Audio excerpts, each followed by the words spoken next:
Hello everyone, my name is Cora. Welcome back to my channel, Pampered Pages, and welcome to another weekly reading vlog. I tried to create some lighting. It is very bright and early. I decided to start this week and this morning out with a beach breakfast sunrise. It just felt right. New week, new vlog, new reading goals, which, speaking of reading, the book that I will be bringing with me today is Lightlark by Aster. Currently, I am a little over halfway through, and per usual, I am hoping to make some solid progress in this today, but I will speak more on that and my goals later. First order of business, the beach. This has made me so happy. Never gets old.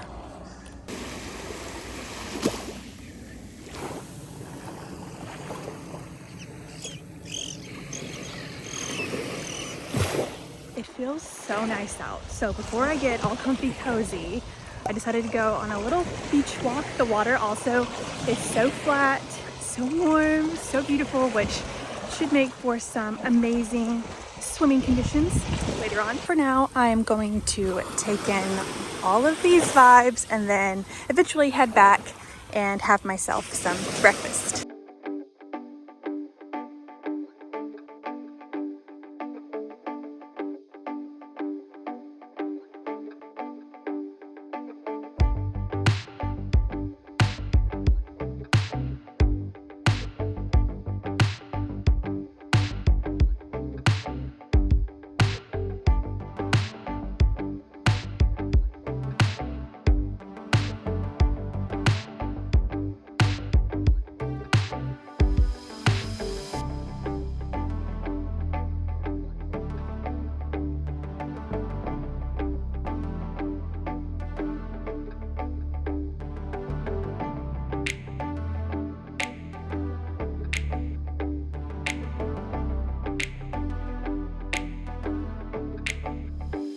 Welcome to another segment of Couch Chats with Cora. I'm feeling very refreshed, very energized for this week after this morning's beach breakfast sunrise, although a post-beach nap does sound heavenly. Now it's time to talk about my weekly reading goals. As I mentioned earlier, I think I plan on finishing Lightlark by Aster. I have a little less than 100 pages that I'm planning on reading today, and then hopefully by tomorrow have this finished up. And then after that, I'm feeling like I want to start The Cruel Prince by Holly Black, and then hopefully, that's the key word here, finish that.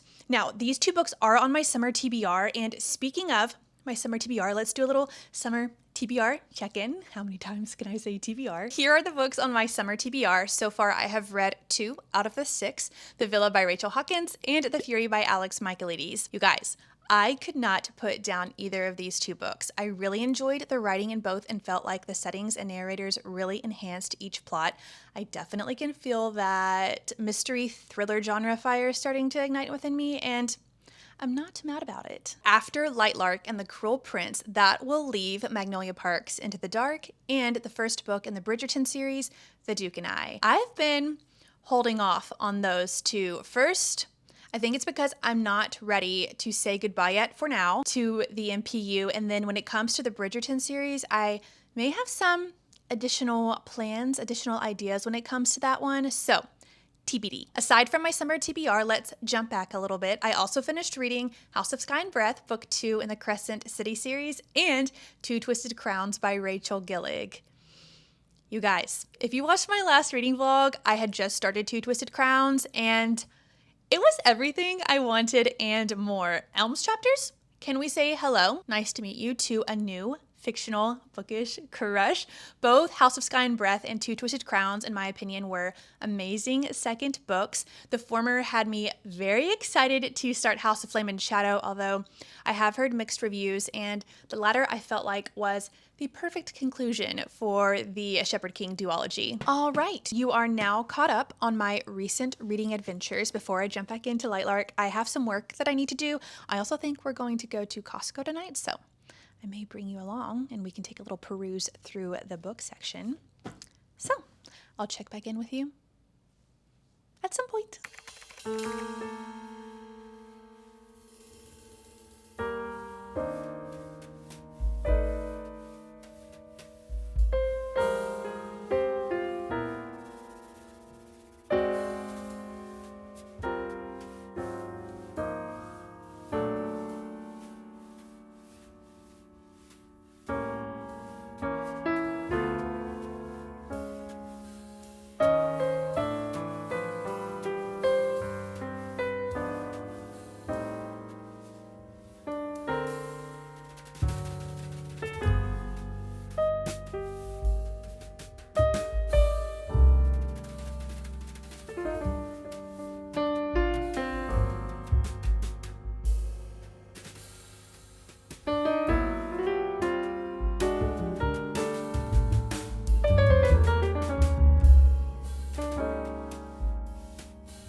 good evening. You are propped up on my computer for the time being. I am calling it early for tonight, and by that I mean it is 7:30 p.m. and I'm just going to read in bed until I fall asleep. I have about 60-ish my retainers left until I reach my goal for today, so I think I can do it. I do have some speculations at this point in time. It's still a little too early to tell. This will contain spoilers, so I do recommend fast forwarding until this time.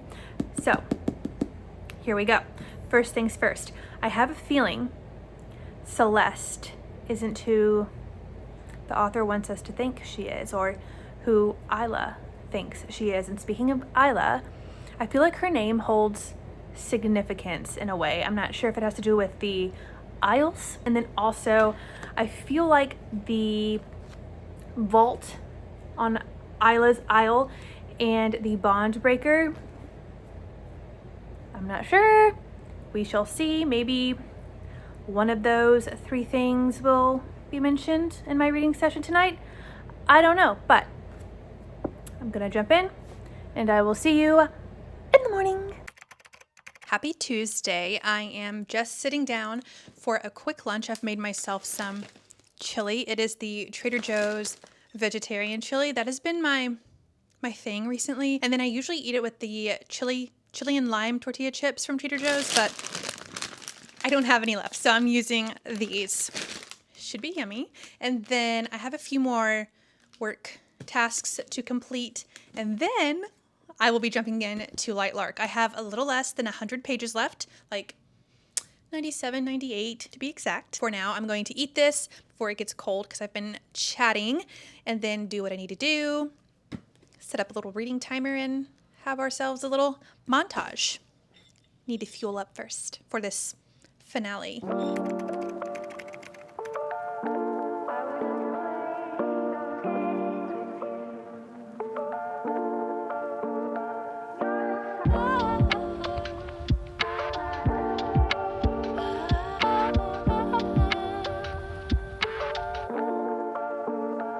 Here is my sweet treat of the reading sesh. These are from Costco. They're so good. They're called coconut bites. Obviously, you just saw that, but they're so good. I love them. Perfect little reading treat. It's about to thunder again. Are you ready? Set. I was going to feel very powerful if it thundered just then. I just lost power, but that's fine. I have some lovely natural light, just no ambiance music playing. This is fine. It's just really, and we're back in action. But still, the mood is mooding, and it is perfect for what is going down right now. I am a couple of pages away from chapter 49. I had a hunch that Cleo did not spin the curses. But who did? It's all coming together.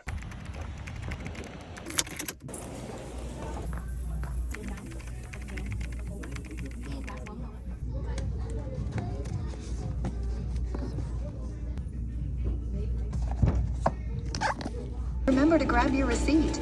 Thanks. See you again soon. Do you approve? Does it smell like a good story? Is the tea hot? Yeah. It is time for Tuesday night check-in.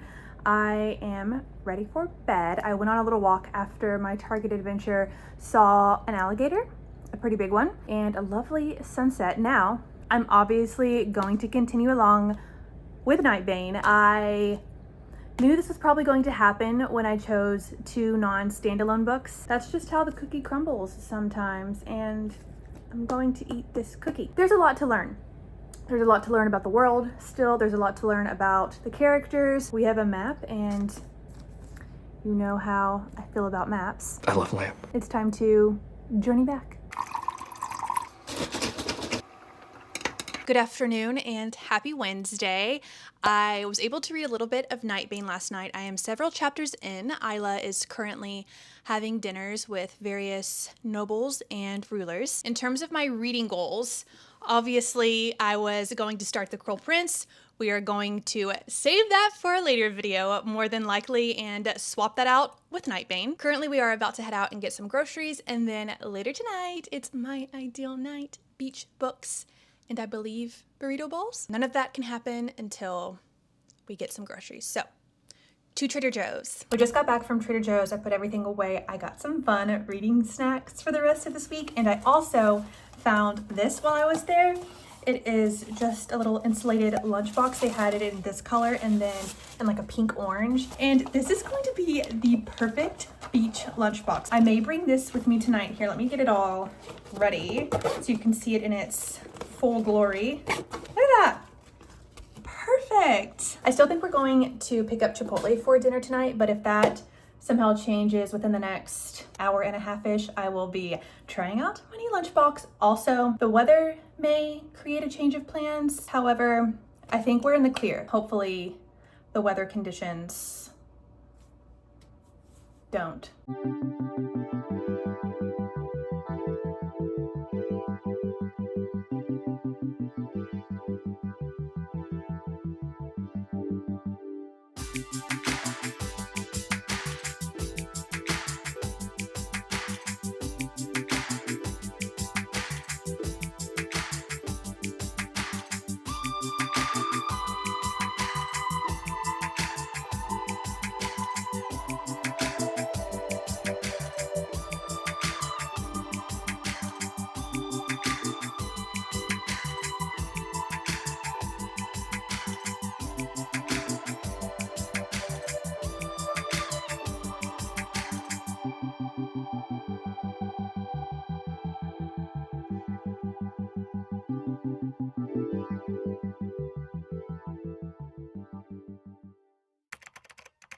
Happy Thursday. I wanted to do a quick reading check-in, reading update on my Nightbane progress. I am currently about 70 pages in and I have some notes. First, I am liking this duality to Isola's powers in that we are receiving glimpses into her memories. I am still within the first quarter, but I am hoping to learn more not only about her character, but also the various rulers and realms. And as I mentioned the other day, I am glad that Nightbane does have a map. I felt like I was able to follow along visually pretty well in Lightlark, but this map has been a nice addition to my reading experience thus far. To summarize, I'm hoping Nightbane answers some of my questions and provides that context when it comes to characters, their backgrounds, and the world building. So my next reading update will probably come a little bit later this evening. If all goes according to plan, tonight will be an evening of pampering and reading, of course.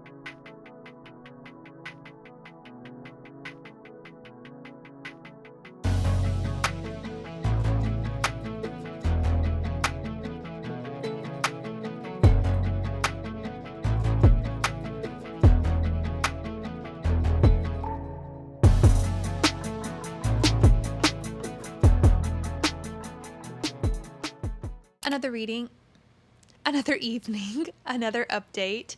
I am tired. I haven't read much since my last reading update. I've read about 15 pages after dinner, and then my self-evening, oh my goodness, my self-care evening commenced. We had a nice comforting dinner, a fun dessert, went on a nice walk, saw some lovely nature and critters. I also tried out a new skincare product tonight that I picked up at Trader Joe's. I got the watermelon overnight face mask. I don't have it on now. I'm not going to use it overnight just in case my skin were to freak out. I just kept it on for about 10 minutes and then I washed it off. But my skin did feel very nice, so I'm excited to use that again. I'm really hoping that I can get quite a bit read tonight. For some reason right now, I'm having the hardest time stringing my words together. Hopefully I don't fall asleep, but I just might because I'm obviously very tired. With that being said, I will see you guys tomorrow. It's Friday. Welcome to the final reading update of this vlog. I did finish Nightbane and I have a few spoiler-free opinions I'd like to share. As always, I encourage one to check out any trigger warnings if needed. To begin, let me introduce you to an island called Lightlark. Every 100 years, freed from an impassable storm, Lightlark appears for 100 days. During these 100 days, rulers from 6 realms come together to try and break curses that have plagued their people for hundreds of years. As mentioned, there are 6 realms, and each realm is uniquely cursed. But let's backtrack a little. Back when Lightlark was initially cursed, realm rulers at the time came together before an oracle who spoke a prophecy. Now, it is during these 100 days, which is referred to as the centennial, current rulers convene on Lightlark to use the prophecy with the hopes of breaking these curses and winning unparalleled power. However, in order for this to happen, one ruler must die. Enters main character Isla Crown, and she is the young ruler of the wildlings. Centennial quickly begins, and she finds herself in trials, adventures, and relationships that test her character and interfere with her secrets. Lightlark concludes, and then comes Nightbane, the sequel. This continuation of events is written in a past-present timeline with the duality at the forefront and picks up right where things left off in the first book. All right, to preface, all I knew going into Lightlark was the blurb. I was captivated by the idea, and as I stated in a previous video, I could easily see myself picking up Nightbane if Lightlark was something I enjoyed. First, I'll touch on a couple of aspects I liked based on my cumulative reading experience of both Lightlark and Nightbane. I did enjoy learning about the setting, specifically the different realms. I desired to learn more about their customs, to see how they operated and related to one another throughout Lightlark's history. Furthermore, I enjoyed learning about Lightlark's citizens, the various rulers, and their backgrounds. Lightlark, I felt, briefly touched on both of these elements, and in conjunction with its concluding revelations, had me itching to hopefully learn more in Nightbane. So, did I?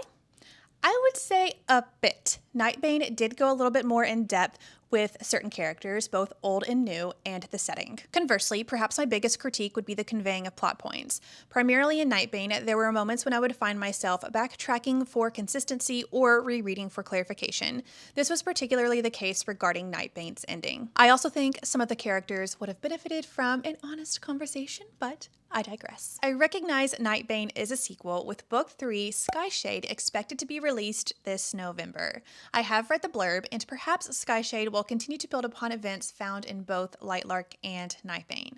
So, do I plan on continuing with this series? At the moment, I don't think it's for me, and that is okay. Overall, it was a fun and vibey reading week. Moving on, it is finally time. I know I mentioned this in my last reading vlog, but for real this time, I think it's time I start Magnolia Park's Into the Dark. I've pretty much vlogged my entire MPU reading journey experience, so why not add another one into the mix? As always, thank you so much for watching, and I look forward to hopefully seeing you soonish.